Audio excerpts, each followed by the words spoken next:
Olá, graça e paz. Esse é o programa Texto e Contexto, um espaço online da Igreja Adventista da Promessa, onde nós conversamos sobre temas de natureza doutrinária e teológica. Eu sou o pastor Eleilton e é uma alegria ter você por aqui. Nós estamos conversando nos programas do mês de dezembro sobre a pessoa e a obra do Senhor Jesus Cristo. Já conversamos bastante aqui sobre a divindade de Cristo, sobre a sua humanidade, nos dois programas que trataram sobre a pessoa de Cristo, e iniciamos uma conversa sobre a obra de Cristo, falando sobre o período da sua humilhação no último programa. Hoje, dando continuidade aos programas sobre a obra de Cristo, nós vamos falar sobre o período da exaltação do nosso Senhor. E para isso eu queria convidar você que nos assiste, que nos acompanha, a compartilhar o link do programa para que seus amigos também tenham a oportunidade de ouvir a respeito desse tema, seus familiares, enfim, que mais pessoas sejam alcançadas e abençoadas com o conteúdo do programa Texto e Contexto. Faça isso, aproveite esse momento inicial agora para compartilhar o link desse programa. Nós temos a alegria de ter conosco no programa de hoje dois pastores convidados que já estiveram outras vezes conosco no programa Texto e Contexto, que é o pastor Adailson e o pastor Samuel. Sejam muito bem-vindos ao programa Texto e Contexto. Obrigado, pastor Eleilton, pastor Adailson, né? A nossa expectativa é mais uma noite aí de estudo da Palavra de Deus, aprofundamento. Participamos do primeiro programa, né, que falou sobre... O segundo programa que falou sobre a humanidade de Cristo. E hoje nós vamos conversar um pouco sobre essa exaltação de Cristo, né? Então, que possa ser um momento abençoador aí para os nossos irmãos e irmãs que estão nos assistindo. Samuel, Eleilton, a todos e a todas também, que a paz de Cristo seja conosco. E vamos ao nosso assunto de hoje, né? Vamos lá. Amém. Bom, para você que não acompanhou o último programa, nós dissemos aqui que, geralmente, na teologia sistemática, a obra de Cristo ela é dividida em dois períodos, né? O período da humilhação e o período da exaltação. Aí se pegam todos os estágios da obra de Jesus e coloca dentro de um desses períodos, né? Então, o período da humilhação, falamos aqui sobre a encarnação, a morte e o sepultamento de Cristo. Hoje, no programa sobre o período da exaltação, né, que é o estágio final da obra de Cristo, falaremos sobre a ressurreição, sobre a ascensão, sobre a exaltação e sobre a segunda vinda do Senhor Jesus. Então serão esses os temas que trataremos hoje aqui com os pastores Adailson e Samuel, nesse programa sobre a exaltação de Cristo. Então, para começar, pastor Samuel, primeiro estágio do período da exaltação é a ressurreição, né? Finalizamos o programa passado aqui até num tom... não sei se, acho que não é tão melancólico, mas enfim, o pastor Júnior, né, que estava com a gente aqui, disse, nós vamos ter que terminar assim hoje, mas no programa que vem vai ter o final feliz, né? Porque assim, a gente terminou o programa passado, Jesus na sepultura, né? O corpo de Jesus naquela tumba fria, gélida, né? Foi assim que terminou o programa passado. Então vamos iniciar então com a primeira obra aí do período da exaltação, que é a ressurreição. É como Jesus sai então desse estado aí de sepultura. Comenta um pouco para a gente sobre a doutrina da ressurreição de Cristo. Certo. Bom, essa já era a promessa dos profetas, né? Os profetas o Senhor já havia usado os profetas na história para dizer que ele não ficaria na sepultura, né? O próprio texto lá de Salmos, o próprio Isaías. Mas é interessante que o próprio Cristo, dentro do desenvolvimento do seu ministério, o próprio Cristo deixou claro que isso também aconteceria, né? Aquele episódio que ele está com os discípulos e os discípulos olham, né, aquelas construções, né, e eles falam, mestre, que construções, que coisa maravilhosa, né? E aí Jesus falou que não ficaria pedra sobre pedra, tal, né? E aí tem um episódio que Jesus fala assim, vou derribar tudo, né? E construir em 3 dias, né? E aí os discípulos ficaram, não, mas como?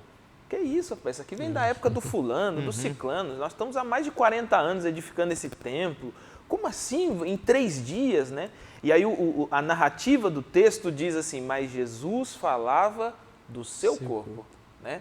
E é interessante isso, porque a ressurreição de fato aconteceu, não é uma informação precisa do dia, do horário. A gente sabe que foi de um pôr do sol até o amanhecer, né?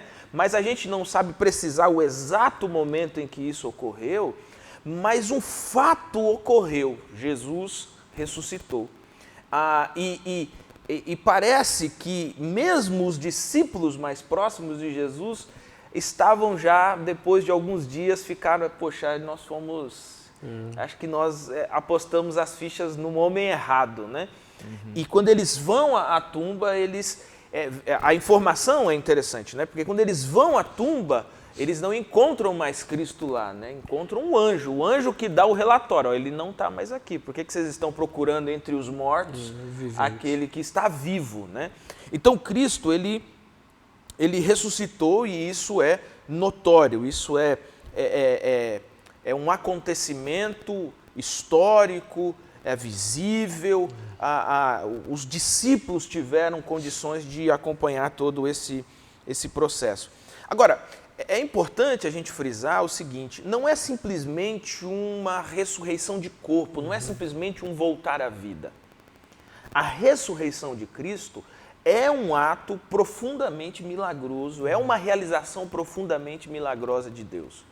E testifica, né, de uma maneira inequívoca como que Jesus possuía, né, como que Jesus era essa completude divinal, né? Porque ele se envolve naquele processo, ele vence de fato a morte. Não é que alguém coloca a vida sobre ele, não, a morte não pode matá-lo, né? E isso é um fato assim, interessantíssimo, né? Então, há um movimento sobrenatural na ressurreição de Cristo. E quando nós olhamos para os textos, ele ressuscita com um corpo que é um corpo humano, ele tem o corpo humano, né? Vai ser verificado isso, né? Toca as mãos, come, etc.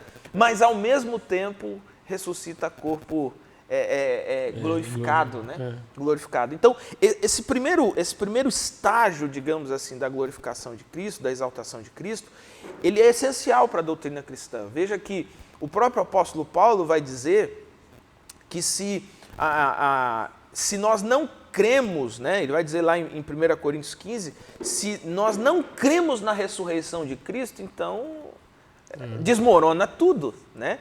Então, a ressurreição de Cristo, ela é uma obra central na doutrina cristã. E há algumas razões para isso, né? Há algumas razões para isso. Em primeiro lugar, a ressurreição, ela prova a divindade de Cristo, né? E eu queria citar aqui alguns textos, só para a gente, por exemplo, Romanos 1, versículo de número 4, foi designado Filho de Deus com poder segundo o Espírito de Santidade pela ressurreição dos mortos, a saber, Jesus Cristo, o nosso Senhor, né? Então aqui o texto une duas coisas, né? Então a ressurreição, ela testifica a respeito da divindade de nosso Senhor Jesus Cristo. Mas ela também revela a vitória de Jesus sobre a morte, né? 2 Tessalonicenses vai dizer isso, né? A partir do momento em que os grilhões da morte não puderam reter Jesus, a morte foi derrotada. E para qualquer ser humano, a morte parece ser o inimigo mais cruel, o inimigo mais, vamos colocar assim... É o último inimigo a ser vencido. E é um inimigo que não pode ser enganado, você não tem como ludibriá-lo, né? Mas Cristo testifica isso. E proclama a eficácia da sua obra salvadora, né? Romanos 4, 25 vai falar isso, né? A ressurreição confirma a consumação da obra de Cristo, né? É por isso que não dá nem para dizer que foi uma vivificação de cadáver, né?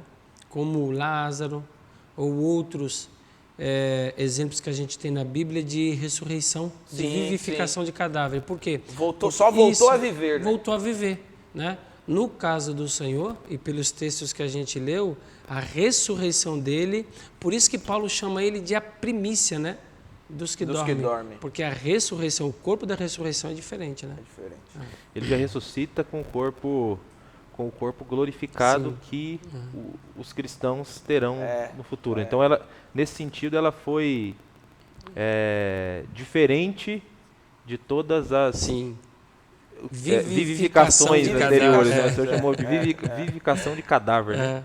Acho que travou aqui. Vivificação de cadáver. Isso aí. Mesmo porque todos eles morreram, né? Sim. Todos aqueles que foram ressuscitados e voltaram. Os evangelhos narram dezenas de ressurreições, isso. Né? Dezenas de, inclusive na própria morte de Cristo houve ressurreições assim a puxar de rodo, né? Todos voltaram a morrer, né? Mas Cristo não. Cristo ressuscita com um corpo glorificado. Paulo vai dizer lá em 1 Coríntios 15, que é o exemplo do corpo que nós teremos, né? Seremos semelhantes a ele na ressurreição, né? Então, ressuscita para nunca mais morrer. Para nunca mais morrer. É por isso que Paulo, ele canta aquele hino, né? Onde está a morte o teu aguilhão? É por causa da ressurreição de Cristo que ele canta o hino, né? Onde está a morte o teu aguilhão? Onde... As suas correntes vão... Aliás, tem até uma discussão interessante, se discute muito, né? Principalmente nesses períodos de final de ano, dezembro e tal, por causa das comemorações, se o mais importante é o nascimento de Cristo ou a morte de Cristo, né? E aí você percebe claramente, quando olha para a Escritura, é uma obra que se inicia e se consuma. Sim. Então você não tem o mais importante e o menos importante, né? Uma obra que se inicia e se consuma na ressurreição. Né? Realmente. Porque a gente costuma falar bastante sobre a morte de Cristo, né? Que realmente foi importantíssima, né? Vicária, substitutiva, enfim. Mas aí você tem um Paulo em 1 Coríntios 15 dizendo que se Cristo não ressuscitou, nós permanecemos nos nossos pecados, né? Então parece que a ressurreição, ela meio que coloca o laço final, assim, né? Então ela tem a sua importância, né? Todos os estágios têm a sua importância para a obra completa depois, né? Bom, e aí falando nesses estágios, o estágio seguinte da ressurreição é a ascensão de Cristo. Eu queria que o pastor Adailson falasse um pouco para a gente sobre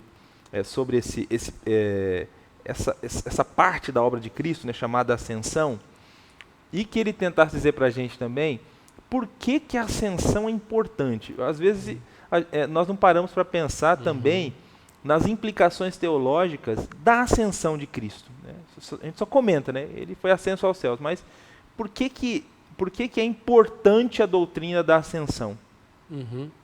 Então, a ascensão de Cristo praticamente, a gente acabou de falar da ressurreição, o primeiro passo, né?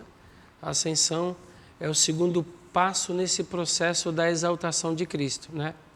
E por ascensão, a gente quer dizer que é o retorno do Senhor Jesus aos céus no corpo da ressurreição, né? É isso que é a ascensão, é isso que a gente chama de ascensão. E a ascensão de Cristo, ela já havia sido profetizada também, né? Os profetas já anunciaram que ele iria ser assunto ao céu novamente. E o próprio Cristo fala disso também, da ida dele, do retorno dele, né? E quando a gente pega ali, vamos pegar Davi, Salmo 68, 18, que Davi diz, tu subiste ao alto, levaste cativo o cativeiro, né? A gente já tem ali uma referência clara do retorno, da ascensão de Cristo novamente aos céus. Mas talvez, para nós, o texto mais importante seja o momento da ascensão, que é Atos capítulo 1, os versículos 1 e 2 e depois os versículos 9 a 11, que é quando Jesus está dando as últimas instruções para os discípulos, né? Jesus passou um período depois da ressurreição com eles, que a Bíblia até dá um número lá, e Jesus é assunto aos céus, é elevado às alturas, e eles estão olhando, eles estão vendo aquele acontecimento, né? E o texto diz que anjos se colocaram do lado deles e falaram, varões galileus, por que vocês estão olhando, né, para cima? Então parece que Jesus foi sendo elevado até que ele foi ocultado pela distância, talvez, né? E os discípulos não puderam mais enxergá-lo. Então, esse texto de Atos coloca testemunhas visíveis ali para confirmarem que Jesus foi de fato assunto aos céus, né? E por que é importante? É importante porque a gente lê ali em João 16, 7 mais ou menos, o Senhor falando: convém que eu vá, eu tenho que retornar. Se eu não for, eu não vou enviar o Consolador. Então, a ascensão de Cristo aos céus é o que marca a vinda do Espírito Santo, do Consolador. Então, Jesus tinha que ir para que ele pudesse, então, enviar o Consolador. Então, por isso que a ascensão de Cristo é importante, porque hoje nós temos o Espírito Santo, que é aquele que consola, que conforta e que atua diretamente na igreja por causa da ascensão de Cristo, né?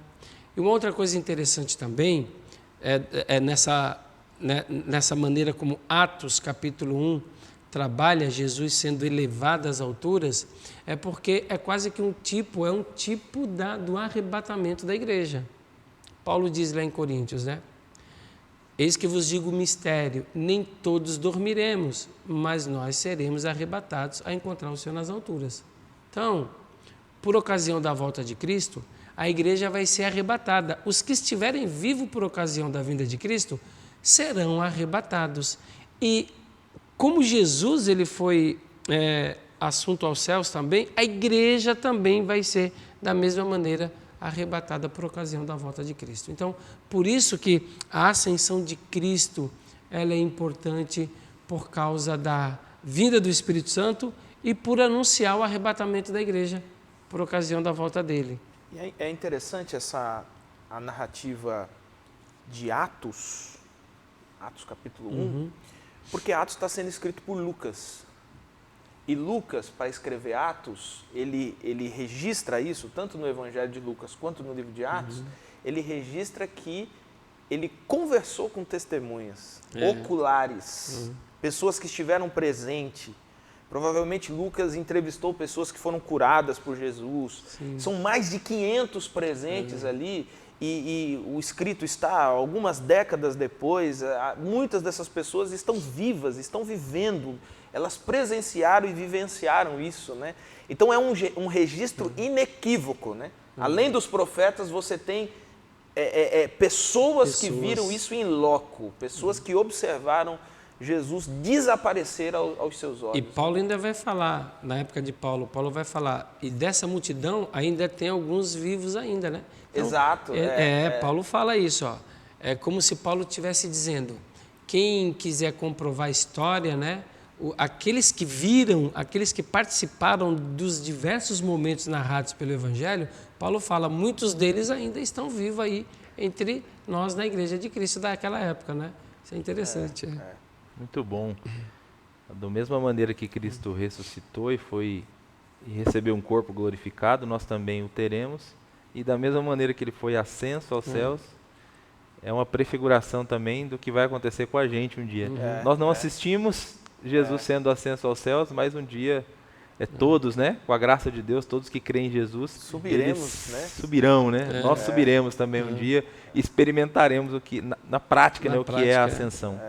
Bom, na sequência, depois da ascensão, aí nós temos um outro estágio da obra de Cristo que eu também penso que deve ter sido um negócio assim extraordinário, que é a exaltação, né? Que é esse momento em que o Senhor Jesus, ele, para usar termos nossos de humanos, né, que ele chega novamente à corte celestial, celestial, né? Eu fico imaginando que deve ter sido uma explosão enfim, esse acontecimento deve ter sido um acontecimento assim, extraordinário. Comenta um pouco para a gente, pastor Samuel, como foi isso, né? O que é esse estágio seguinte à ascensão, né? Chamado de exaltação de Cristo. Legal. O Salmo 110, no versículo 1, ele vai fazer uma promessa. Disse o Senhor ao meu Senhor, assenta-te à minha direita, até que coloque os teus inimigos como escabelo, né, dos seus pés, né, estrado dos seus pés. E quando Jesus é recebido nos ares, é recebido no reino celestial, essa profecia se cumpre. Né? Então veja, a encarnação de Cristo, ela é um processo de... a substituição, né? Cristo vive nossa vida, morre nossa morte, ele é castigado, ele é esmagado por nossos pecados, mas a ressurreição devolve a Cristo aquilo que ele se esvaziou lá atrás, né? Que ele se esvaziou da sua divindade, né? E aí ele é novamente recebido, né? E os textos que falam disso são textos muito interessantes, porque eles falam que Cristo assentou-se à direita de Deus o Pai, né? E eu gostaria de ler alguns textos deste, só pela importância mesmo aqui do assunto. Efésios capítulo 1, versículo 20, Efésios 1, 20, o qual exerceu ele em Cristo, ressuscitando-o dentre os mortos e fazendo-o assentar à sua direita nos lugares celestiais, né? O próprio texto de Atos, né? Atos 2, né? No famoso sermão ali, Pedro vai dizer, exaltado, pois, à destra de Deus, tendo recebido do Pai a promessa do Espírito Santo, derramou isto que vocês estão vendo hoje, né? Aquilo que o pastor Adeus falou, né? Ele é exaltado e manda o Espírito, né? Manda o Espírito. E aí nós vamos ter aqui Hebreus 10, 12, 1 de Pedro, Apocalipse, todas essas citações, aí já não são mais promessas, essas citações estão reafirmando o cumprimento dessa promessa de Salmo 110. Finalmente, o rei voltou ao reino celestial, assentado à direita de Deus o Pai, e não só isso, agora ele reina de maneira absoluta sobre tudo e todos, porque Filipenses vai dizer que ele recebe agora o nome que está acima de todo nome, ele está acima de tudo e de todos, né? E essa exaltação de Cristo nos ares, ela significa para nós pelo menos duas coisas, né? A primeira delas, a obra que Cristo veio realizar está cumprida, né? Então, quando Cristo é recebido nos céus, ele é recebido como alguém que retorna depois de ter cumprido uma missão. A obra foi completa. A obra foi concluída, né? Mas, em segundo lugar, essa posição de domínio, porque veja, são inúmeros os textos que dizem que todo o poder agora pertence a nosso Senhor Jesus Cristo. E é interessante porque ele vem, ele se encarna, ele sobe, ele vai aos céus. João vai dizer que nesse momento ele é intercessor junto ao Pai, né? Filhinhos, não pequei, mas se pecar, tem um intercessor junto ao Pai, Jesus Cristo, né? E ele cita que João vai citar que ele é Cristo e é homem, né? Que ele é Deus e homem, né? João vai citar isso. Mas quando ele retorna como juiz. E finalmente prova de fato que todo o poder e toda a autoridade foi colocada sobre Jesus Cristo, né? Então, essas expressões que aparecem, assentado à direita de Deus o Pai, é a maneira como Cristo é recebido nos céus, a maneira como toda a corte celestial se dobra diante desse senhorio, e isso vai ser reprisado, né, quando a gente faz a leitura, por exemplo, do Apocalipse, né? No Apocalipse isso é reprisado, né? É um semelhante a que foi morto, mas está vivo, né? E a corte celestial o adora, os 24 anciãos o adoram, os 4 seres viventes o adoram. Então é muito interessante essa obra consumada ali na ascensão de Jesus e na exaltação dele nos céus, né? Eu fico pensando, né? Eu pego aquele texto, porque a cerimônia de recebimento, né? A conclusão de tudo, essa cerimônia de recebimento no céu, Jesus voltando para o céu, foi deve ter sido um evento que a gente só pode pensar. Quando Jesus entra em Jerusalém, montado naquele jumentinho, que o pessoal daquela época consegue identificar a cena. e colocam mantos e palmas e todo mundo pede socorro, né? Num coro só, Hosana o que vem em nome do Senhor. Aquela entrada, aquilo é marcante. Você olha aquele texto, você não tem como não parar para chorar, para falar, meu Deus, a nossa salvação vem aí. Agora, olhando para isso, pensa ele voltando para o céu, concluindo toda a sua obra, os anjos, o recebimento. Por quê? Porque o universo estava de olho, né, no que Jesus estava fazendo. O pecado mexeu com as estruturas do universo. E a Bíblia diz que Jesus, a obra dele foi para arrumar coisas na terra e no céu. Imagine ele sendo recebido nas alturas celestiais, as hostes e hostes de anjos celestiais. Imagine a festa que não foi aquilo. E detalhe, né? Ele faz essa promessa, né? Porque ele diz, olha, aquele que vencer, né? Quando está falando ali para as igrejas, aquele que vencer, eu vou dar o privilégio, né? De sentar-se ao meu lado. Assim como eu venci e me assentei ao lado do meu Pai, né?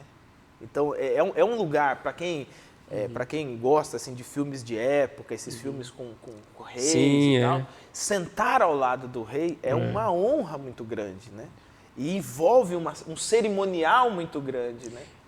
Você me fez lembrar do filme do Tolkien lá, do Retorno do Rei, o terceiro da trilogia de Senhor dos Anéis, que depois que eles vencem lá o dono da Terra-média lá, ele volta e é feito um cerimonial, né, no palácio para ele.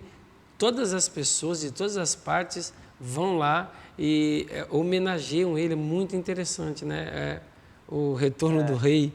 E Tolkien já é uma prefiguração de Cristo. Já é uma leitura do... Para quem não sabia, né? Senhor dos Anéis é uma prefiguração da pessoa.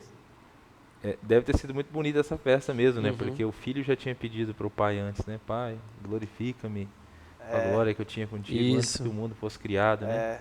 Então, ele abriu mão dessa glória para se encarnar, né?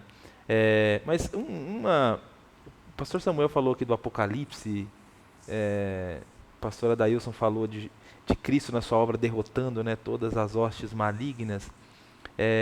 Me veio à mente aqui o texto do Apocalipse 12, que conta exatamente, tem uma cena de Apocalipse 12 ali, uma cena posterior à ascensão de Cristo, esse momento que ele chega no céu, né? Então eu só queria frisar esse texto aqui, porque esse texto ele diz que um dos efeitos, né, dessa chegada de Cristo e essa festa que é feita a ele é a expulsão definitiva, a perda do lugar definitivo de Satanás, do diabo e seus anjos, né?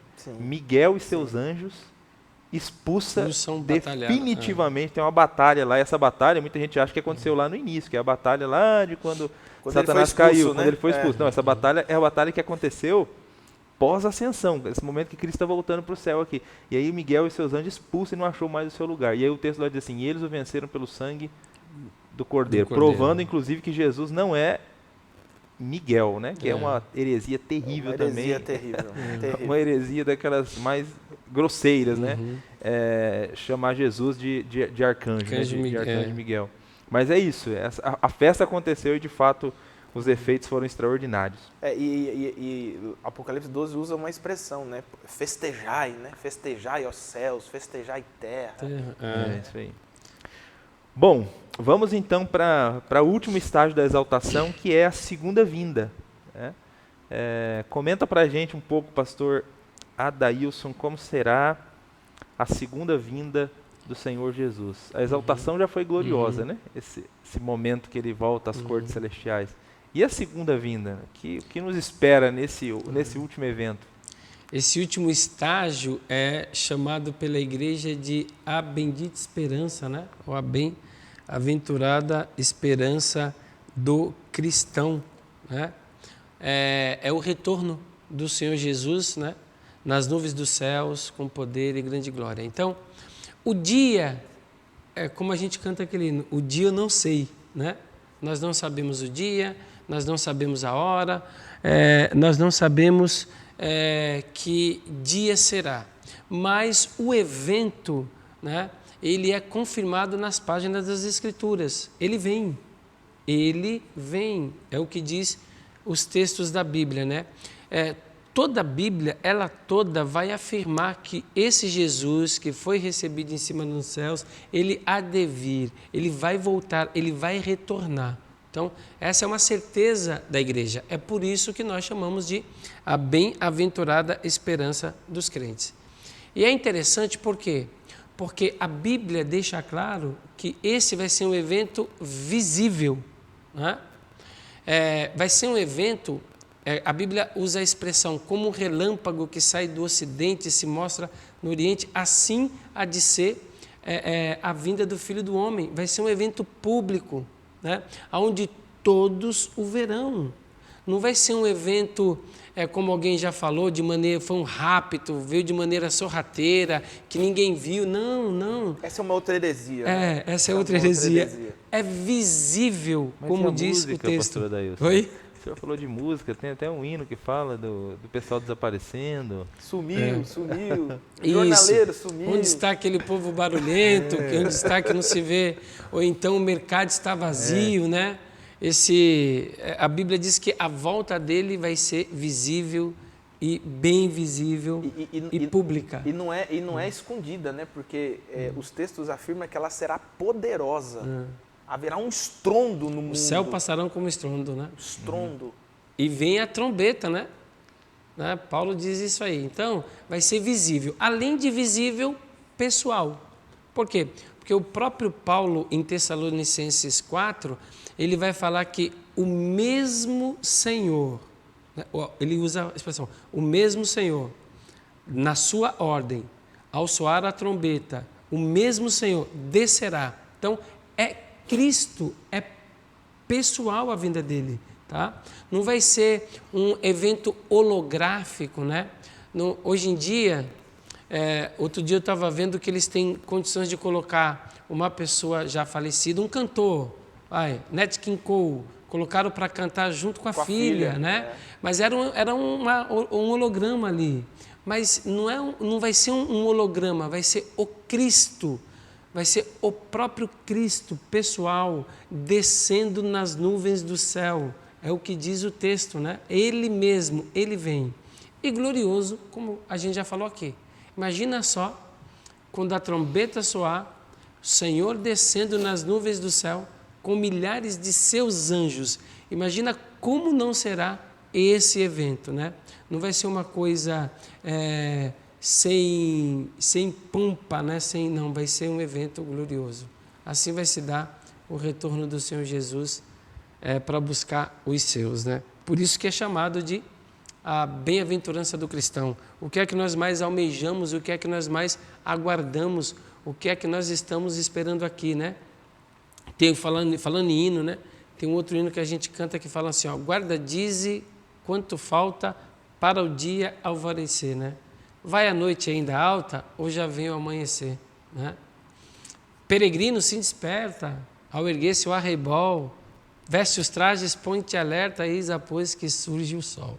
Então é o nosso grande dia, é a nossa grande bendita esperança, o dia que o Senhor descerá das nuvens do céu. Eu gosto, né, do texto de Tessalonicenses, que fala dessa vinda gloriosa, né? E ele enfatiza, né, o que nós já falamos aqui, né? Os vivos serão arrebatados, os mortos serão ressuscitados para depois também serem arrebatados, encontrar o Senhor nos ares, né? Paulo fala, né, em Coríntios, né, que como nós já falamos aqui, nem todos dormiremos, né? Mas num fechar e abrir de olhos nós seremos arrebatados a encontrar o Senhor nos ares, né? A igreja toda sobe. Vai ser um evento faustoso, né? Eu fico pensando assim, aí é naquelas divagações, né? Você lê, por exemplo, o texto de Ezequiel, a visão dos ossos, né? Do vale dos ossos secos, né? E o texto diz assim que houve um grande barulho de osso se juntando, de nervo se formando e etc. Né? E quando a Bíblia fala de ressurreição, ela fala de ressurreição do corpo. Não é um fantasminha que sobe, não. Não, o corpo sai da sepultura. É o corpo. O mar vai dar seus mortos, o fogo seus mortos. Então, isso é recomposto, né? Eu fico imaginando se naquele vale de ossos secos, aquele barulho de, né, a mão que foi parar lá do outro lado, né, essas guerras de espada, foi parar lá do outro lado, ela veio juntando no corpo que é dela. Então, eu fico pensando... quão gloriosa será essa vinda, né? Por isso que os textos enfatizam, né? Eles enfatizam o ruído muito grande, né? Um estrondo muito grande. Alguns teólogos vão dizer que os próprios ímpios serão consumados ali, serão mortos por esse ruído, né? Por esse poder sobrenatural dessa vinda, né? Eu gosto de uma expressão que é usada, e eu gosto de usar, inclusive, que é os céus se rasgam. Os céus se rasgarão, né, para a vinda de Cristo, né, que não toca a terra, né?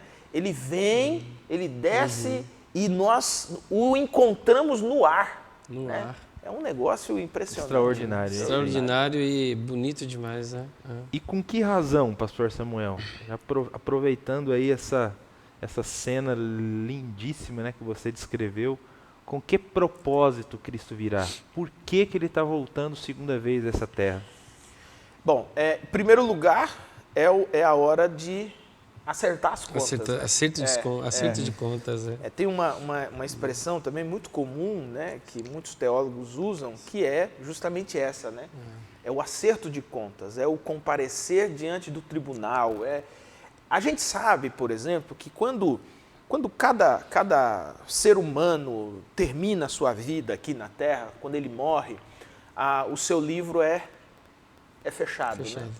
E esse livro, ele já registra o veredito de Deus. Né? Inclusive, né, a gente estava falando sobre esse negócio de arrebatamento secreto e tal. No arrebatamento secreto, há uma possibilidade de uma conversão depois do arrebatamento. Né?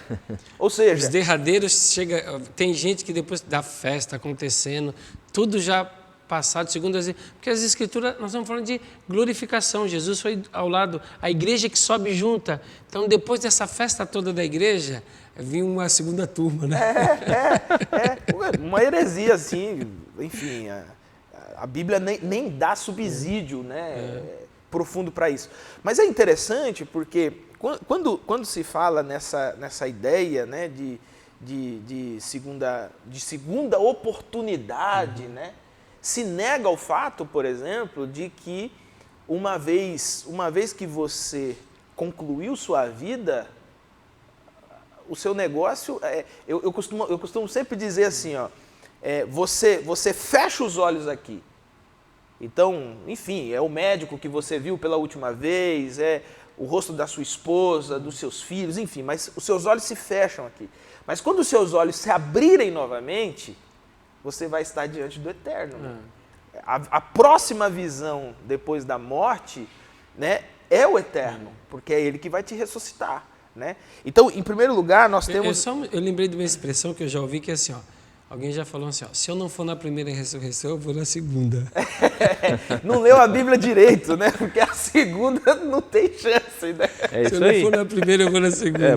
Vai ser isso mesmo, só que eu não sei o final, onde? Né? Qual é o destino, né? O final é que não vai ser igual, né? Se for na primeira ou na segunda. Mas, de fato, há a possibilidade de ser na primeira ou na segunda. Com certeza. Mas o final é diferente. Isso, né? O final da história de ambas as ressurreições é bem diferente. E vamos lembrar do texto bíblico, né? Ressuscitados na primeira ressurreição terão parte com Deus na eternidade. Santo. Né? Na eternidade. Ressuscitados na segunda ressurreição, ressuscitados serão para a morte eterna. Né? Então, a pessoa, na verdade, que ressuscita a segunda vez, ela deu ruim duas vezes. Né? Morreu a primeira, ressuscitou, morreu uma segunda. Morreu a segunda, né? Eternamente. Mas agora, aquele que está em Cristo morre uma única vez. Né? Uma outra questão também, a volta de Cristo, ela inaugura essa renovação da criação, ela inaugura a restauração de todas as coisas. Né? E quando a gente olha, por exemplo, o Apocalipse, e ele vem fazendo essa narrativa dos acontecimentos, o acontecimento final, depois da morte derrotada, depois do inferno derrotado, depois do diabo e seus anjos derrotados, depois dos ímpios derrotados, a próxima etapa o texto diz, vi novo céu e vi nova terra. Nova terra.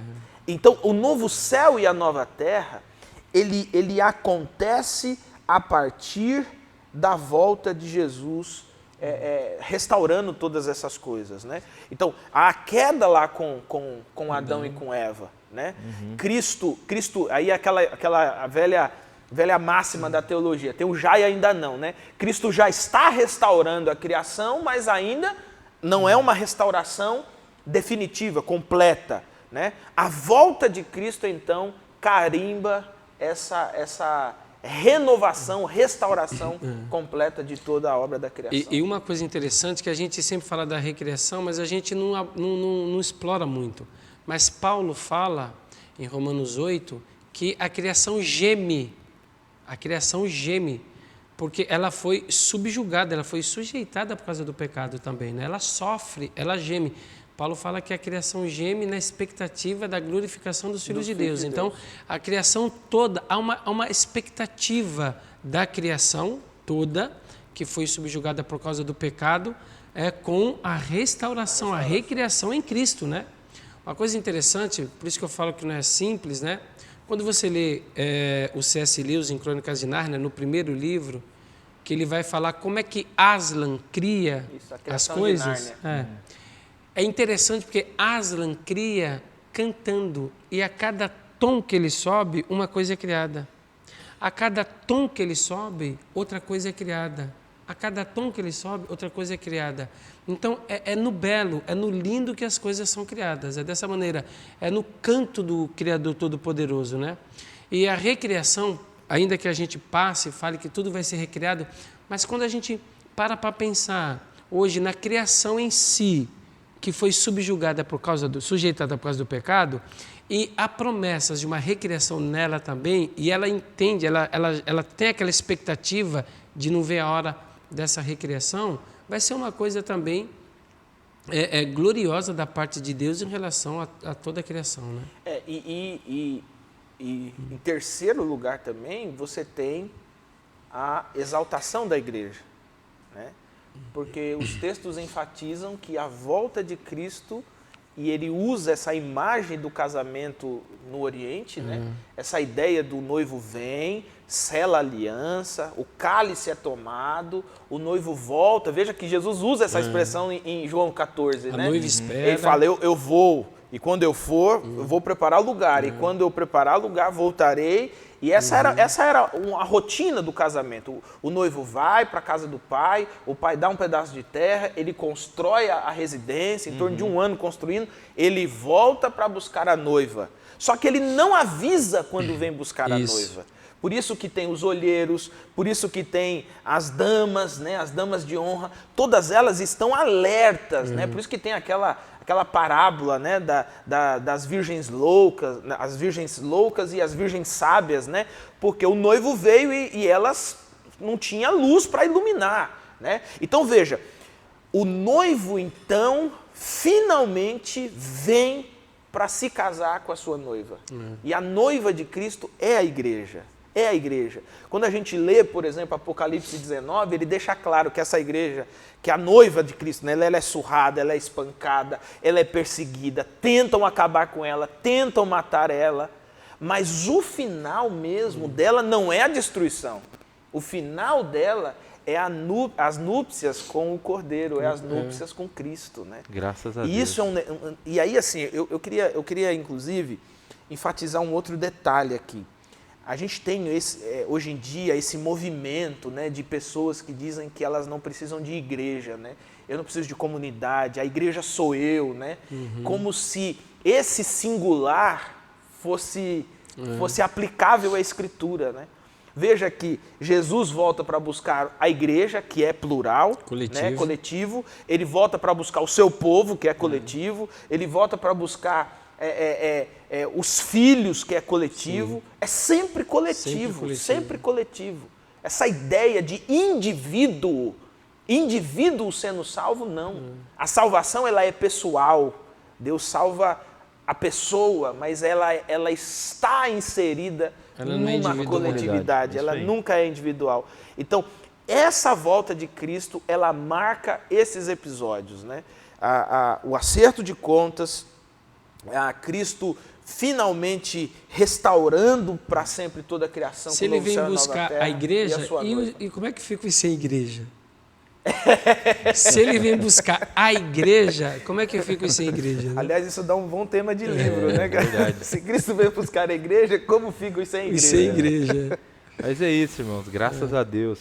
Veja, você que está nos assistindo, Jesus vai voltar. Jesus vai voltar segunda vez. Ele volta para o acerto de contas. Se você está em Cristo, você não precisa ter medo desse acerto de contas, né? Porque não há condenação para quem está em Cristo. E a gente vai experimentar nova terra e desse encontro com o Senhor Jesus, que o pastor Samuel acaba de comentar com a gente aqui. Então será glorioso e será extraordinário. Pois bem, nós estamos caminhando para o final do programa Texto e Contexto de hoje. Falamos aqui dos estágios do período da exaltação de Cristo. E aí, antes da gente concluir esse programa, quando se fala da obra de Cristo, principalmente nas teologias, se apresenta também os ofícios de Cristo, né? A parte desse estudo sobre o período da humilhação e o período da exaltação, há também essa abordagem da atuação de Cristo por meio dos 3 principais ofícios do Antigo Testamento, que é profeta, sacerdote e rei. Eu acho que esse também, de repente, é um tema que daria uma outra série do Texto e Contexto, verdade, né? Verdade. Uma série de programas só sobre essa atuação de Cristo por meio dos 3 ofícios. Mas assim, só para a gente não fechar uma série de programas sobre a obra de Cristo sem falar sobre isso, eu queria que o pastor Adailson comentasse para a gente rapidamente, né, mesmo que de maneira resumida, como essa atuação de Cristo, né? Como que é essa discussão, né, a respeito dessa temática, Cristo atuando como profeta, sacerdote e rei.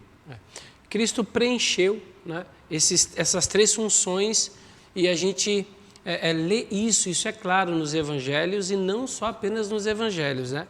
Então fica claro nas escrituras que Cristo preenche esses ofícios aí. Se a gente pegar ali o Salmo 110, que a gente já citou aqui, o próprio Salmo 110 vai falar: tu és sacerdote segundo a casa de Melquisedeque, né? E isso vai ser trabalhado lá na frente também pelo autor de Hebreus. O autor de Hebreus vai deixar claro que Jesus é um sacerdote não da linhagem de Levi, mas Jesus é um sacerdote da linhagem de Melquisedeque, né? Então ele tem esse ofício, né? Assim como ele tem também o ofício de rei também, né? Por quê? Porque ele nasceu da descendência de Davi e ele tem esse ofício de rei. Assim como ele tem também o de profeta, né? E isso na Bíblia fica claro. A mulher, quando vai conversar com ele no poço, fala: vejo que tu és profeta, né? A gente vai ler desde o Antigo Testamento, Moisés falando: Deus levantará um profeta semelhante a mim, no meio de vós a ele ouvireis em tudo, né? Então, esses 3 ofícios de Cristo, é claro, nas Escrituras. E os comentaristas também, eles vão sempre linkar, né? Assim, como profeta, Jesus nos revelou, nos mostrou Deus, nos ensinou o caminho de Deus, porque esse era o papel do profeta. Sempre tem palavra de Deus, de Cristo para nós. Como sacerdote, o Senhor Jesus Cristo, ele se ofereceu por nós, né? Como sacerdote. Ele se oferece como sacrifício por nós. É interessante porque o texto do Antigo Testamento diz que os sacerdotes, antes de tudo, primeiro pegavam 2 animais e ofereciam por ele, né? Mas Cristo não. Cristo não precisou oferecer nada. Não tinha pecado. Não tinha. Ele é quem se oferece por nós, né? E como rei, as Escrituras deixam claro que Jesus, ele é rei sobre todos. Eu sempre pego aqui aquele escrito que foi colocado na cruz de Cristo, né? E foi colocado em alguns idiomas para que as pessoas lessem lá. E a frase era: esse é Jesus, o rei dos judeus, né?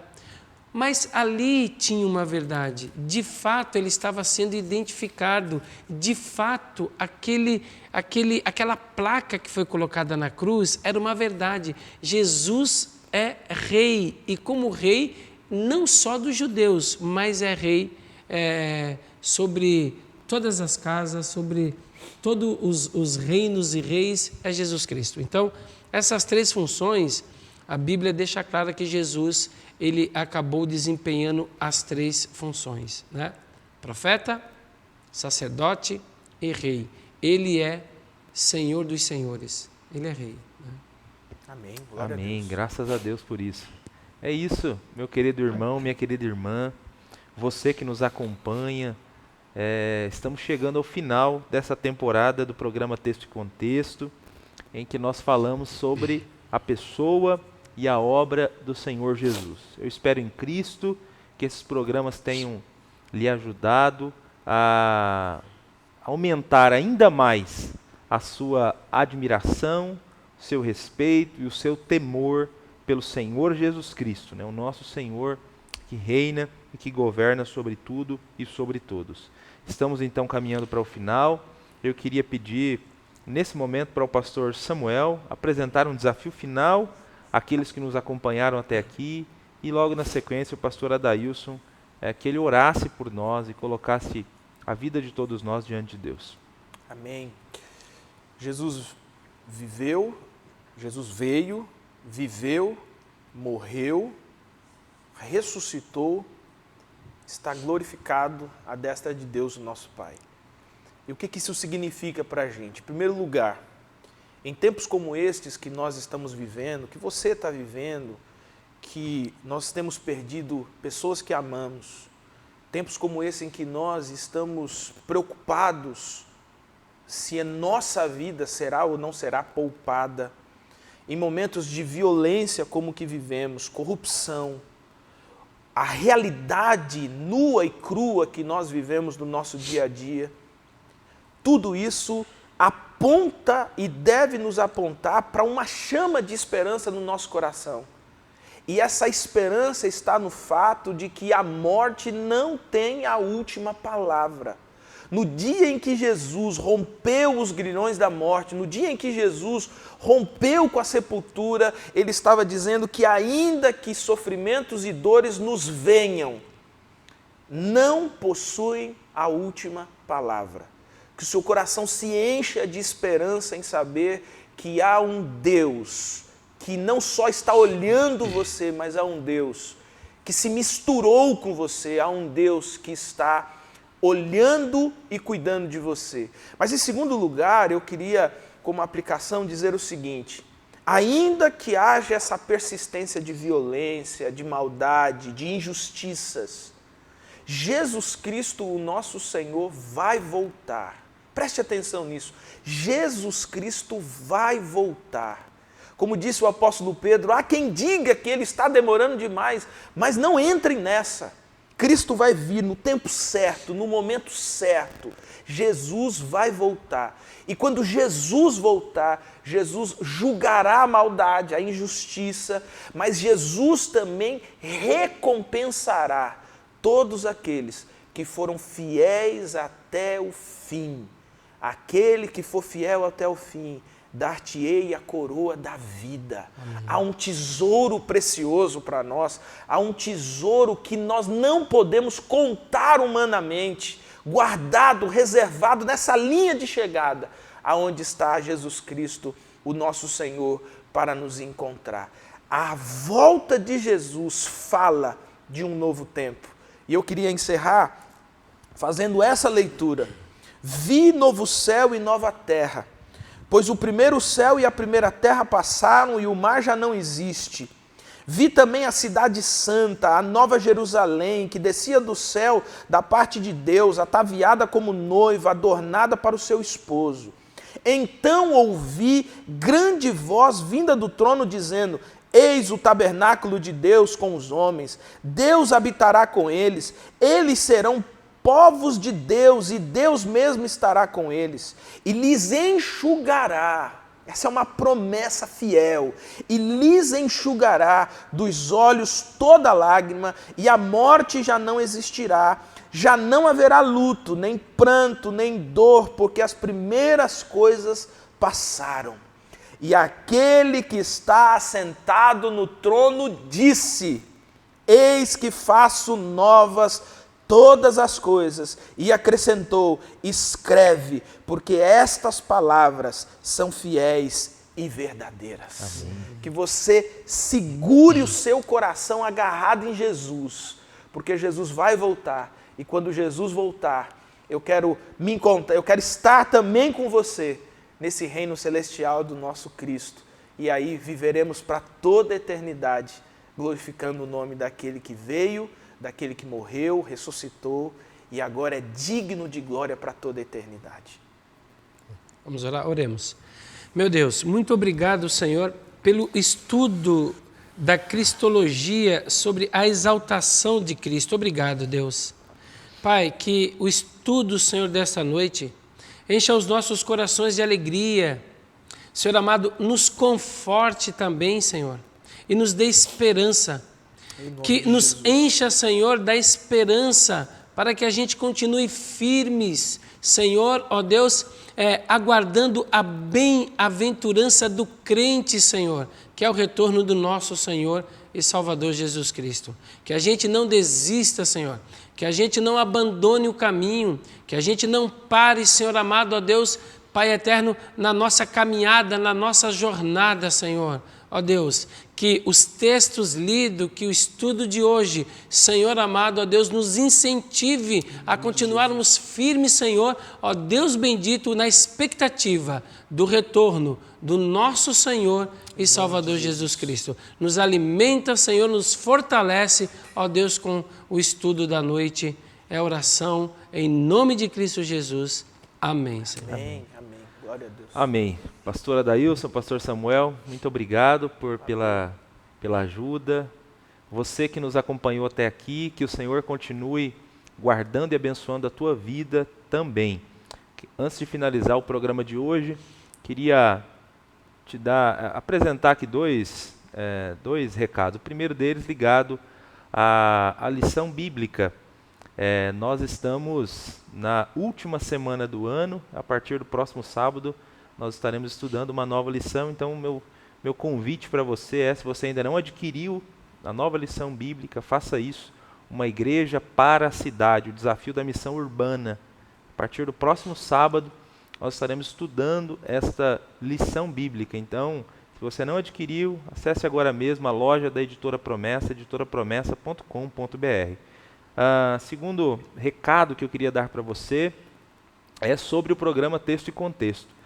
Nós estamos há 5 dias de finalizarmos o ano de 2020. Foi um ano extremamente desafiador para todos nós, mas que acabou acelerando alguns processos e deu oportunidade de a gente iniciar esse programa. Desde o mês de março nós temos tido a oportunidade de servir ao Senhor Jesus e todas as segundas-feiras aqui, junto com vocês que nos acompanham, conversando sobre algum tema da Palavra de Deus. Então eu quero louvar a Deus por sua vida, por todos que têm acompanhado esse programa, louvar a Deus pela vida daqueles que estão por trás do Ministério de Comunicação da nossa igreja, especialmente a pessoa do pastor Felipe José, que é o líder desse ministério, que trabalha arduamente para que esse programa venha ao ar.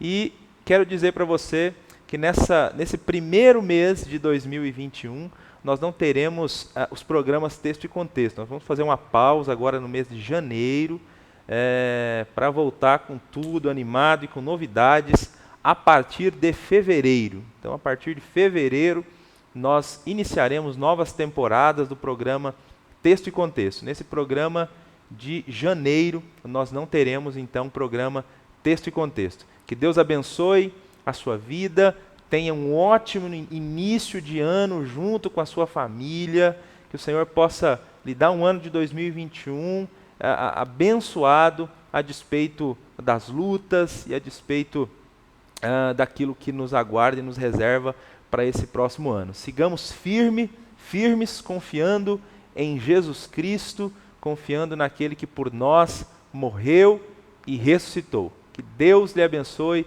Foi uma alegria ter estado com vocês no programa de hoje e no programa Texto e Contexto.